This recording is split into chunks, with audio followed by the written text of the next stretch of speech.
Hello दोस्तों। अब जो है हम मैनेजमेंट में ये देखेंगे कि ऑब्जेक्टिव्स क्या है मैनेजमेंट के, ऑब्जेक्टिव्स ऑफ मैनेजमेंट, या फिर हम ये देखें कि मैनेजमेंट जो है क्यों इम्पोर्टेंट है किसी भी ऑर्गेनाइजेशन में। तो मैनेजमेंट के जो है यूजुअली तीन क्लासिफिकेशन है, दैट इज तीन मेन ऑब्जेक्टिव्स हैं मैनेजमेंट के। एक तो मैनेजमेंट काम करता है ऑर्गेनाइजेशन के लिए, तो डेफिनेटली उसके प्रति जो जिम्मेदारी है तो वो कहलाएंगे organisational objectives. That means management की ऑर्गेनाइजेशनल जो गोल है उसको अचीव करने के लिए मैनेजमेंट जो काम करता है दैट इज ऑर्गेनाइजेशनल ऑब्जेक्टिव्स। फिर आता है सोशल ऑब्जेक्टिव्स, दैट इज कि मैनेजमेंट डेफिनेटली ऑर्गेनाइजेशन जो है it is a part of society. हम सोसाइटी में रहते हैं तो डेफिनेटली सोसाइटी के प्रति भी हमारी कुछ जिम्मेदारी होती है। तो दैट आर सोशल ऑब्जेक्टिव्स, जो मैनेजमेंट की जिम्मेदारी है एज अ सोसाइटी वे में कुछ कंट्रीब्यूट करना, वो होता है सोशल ऑब्जेक्टिव्स। और तीसरा जो है that is personal objectives, that is organization में हर एक इंडिविजुअल की नीड को समझना, क्योंकि जो भी ऑर्गेनाइजेशन में काम करता है definitely they are the important part of that organization. बिना किसी इंडिविजुअल के क्या ऑर्गेनाइजेशन चल पाएगी? क्या किसी इंसान के बिना? नहीं। तो सबसे इम्पोर्टेंट जो है ह्यूमन एक एसेट होती है किसी भी ऑर्गेनाइजेशन की। ओके, तो वहां पे उनके प्रति, उन इंडिविजुअल्स के प्रति ऑर्गेनाइजेशन की क्या जिम्मेदारी है, मैनेजमेंट की क्या जिम्मेदारी है, दैट इज पर्सनल ऑब्जेक्टिव। अब हम इसमें डिटेल में भी देखें कि ऑर्गेनाइजेशनल ऑब्जेक्टिव में ऐसे कौन से ऑब्जेक्टिव्स या एम हो सकते हैं जो मैनेजमेंट अचीव करेगा। दैट इज, पहले अगर देखें हम ऑर्गेनाइजेशनल ऑब्जेक्टिव सर्वाइवल।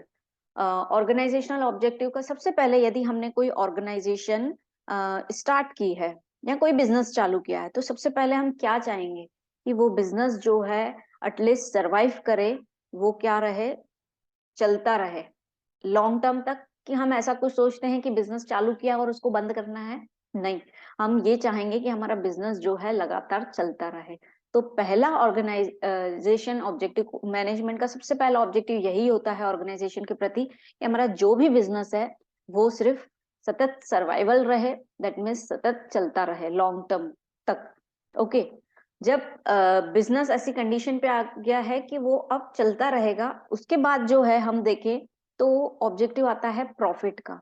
जब हमने ये देखा कि हमारा बिजनेस जो है अब सेटल्ड है, अब जो है हम ये सोचते हैं कि हम हमारे बिजनेस में प्रॉफिट कैसे बढ़ा सकते हैं, क्योंकि प्रॉफिट से ही सब काम होगा। दैट इज कि प्रॉफिट से ही आप आपके एम्प्लॉयज को सैलरी दे पाएंगे, आप खुद का घर चला पाएंगे, प्रॉफिट से ही आप बिजनेस को बढ़ा पाएंगे। तो प्रॉफिट जो है एक तरीके का रिवॉर्ड होता है जो रिस्क के बिहाफ पे अ, किसी भी बिजनेसमैन को जो है रिसीव होता है। तो वहां पर जो है सेकंड ये होता है कि अब बिजनेस जो है चलने लगा है, अब वहां पे हम सोचते हैं कि कैसे हम प्रॉफिट कर सकते हैं। तो नई नई स्ट्रेटेजीज लगाना, उसके लिए प्लानिंग करना, उसको अचीव करना, ये होता है ऑर्गेनाइजेशनल ऑब्जेक्टिव।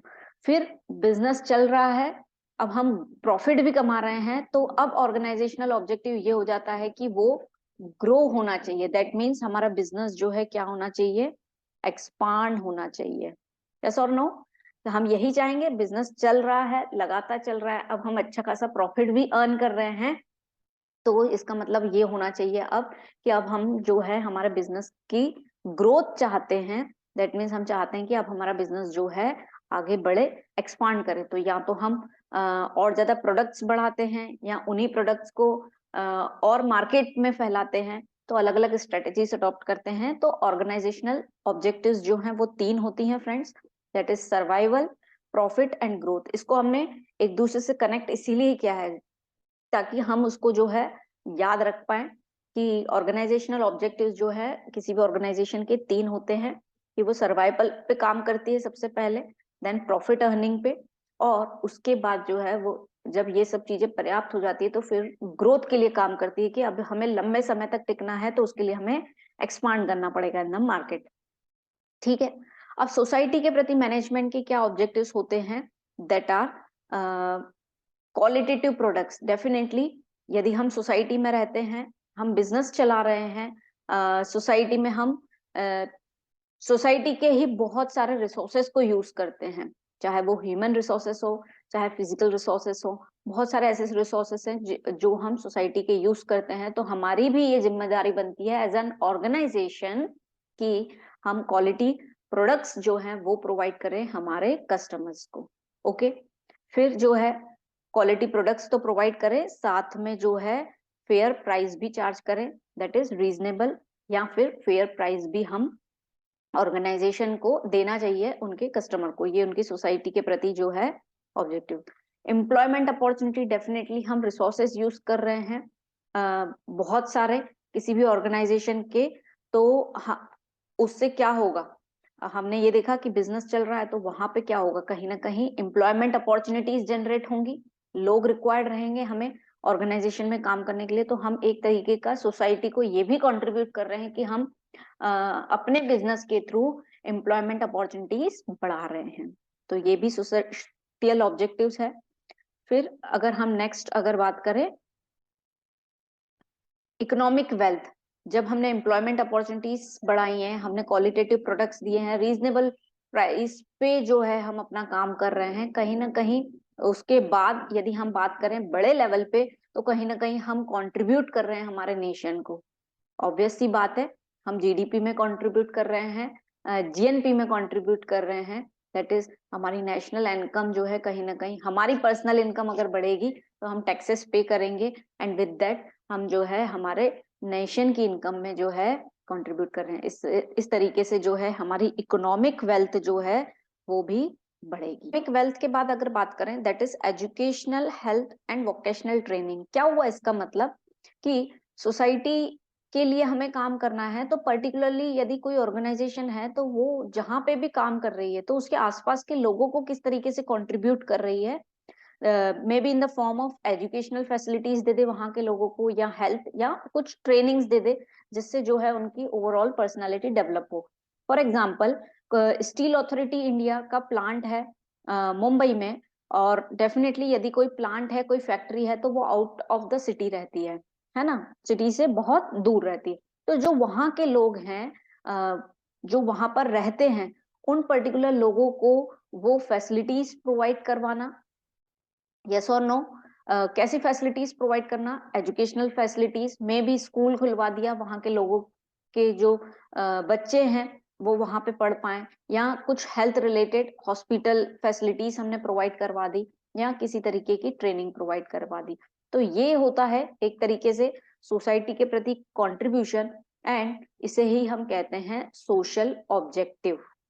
ओके, अब यदि हम बात करें हमारे पर्सनल ऑब्जेक्टिव की, तो पर्सनल ऑब्जेक्टिव किसी भी ऑर्गेनाइजेशन का क्या होता है, दैट इज जैसे कि मैंने बोला कि एम्प्लॉय जो है one of the important member, या इम्पोर्टेंट बोल सकते हैं resource of that particular organization, है ना। हम ऐसा बोल सकते हैं उस ऑर्गेनाइजेशन की जान होती है एम्प्लॉयज, बिना एम्प्लॉयज के कुछ भी संभव नहीं है। तो उनके प्रति क्या जिम्मेदारी बनती है ऑर्गेनाइजेशन की, तो सबसे पहले उनको एडुकेट सैलरी देना, है ना, जो उनकी सैलरी बनती है पर्याप्त सैलरी देना, ज्यादा दे देना बट कम नहीं देना चाहिए, that is adequate salary, fair salary जो है हमें उन्हें प्रोवाइड करवाना है। क्योंकि यदि एम्प्लॉय खुश रहेगा तो ही जो है आगे की चीजें जो है, आपका काम बेहतर होगा, आपकी ऑर्गेनाइजेशन जो है वो बेहतर होगी।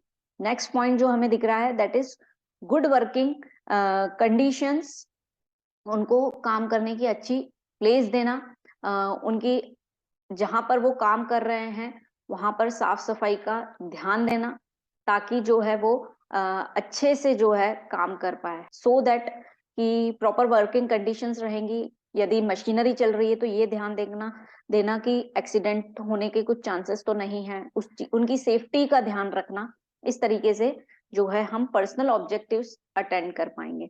Then comes peer recognition. Peer recognition में यदि हम बात करें तो जो आपका साथ वाला है, यहाँ पर उनके सेल्फ रिस्पेक्ट की बात होती है।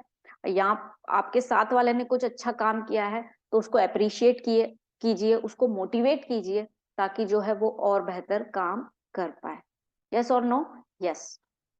फिर यदि हम बात करें आगे की, तो पर्सनल ऑब्जेक्टिव में आता है आपका ट्रेनिंग एंड डेवलपमेंट।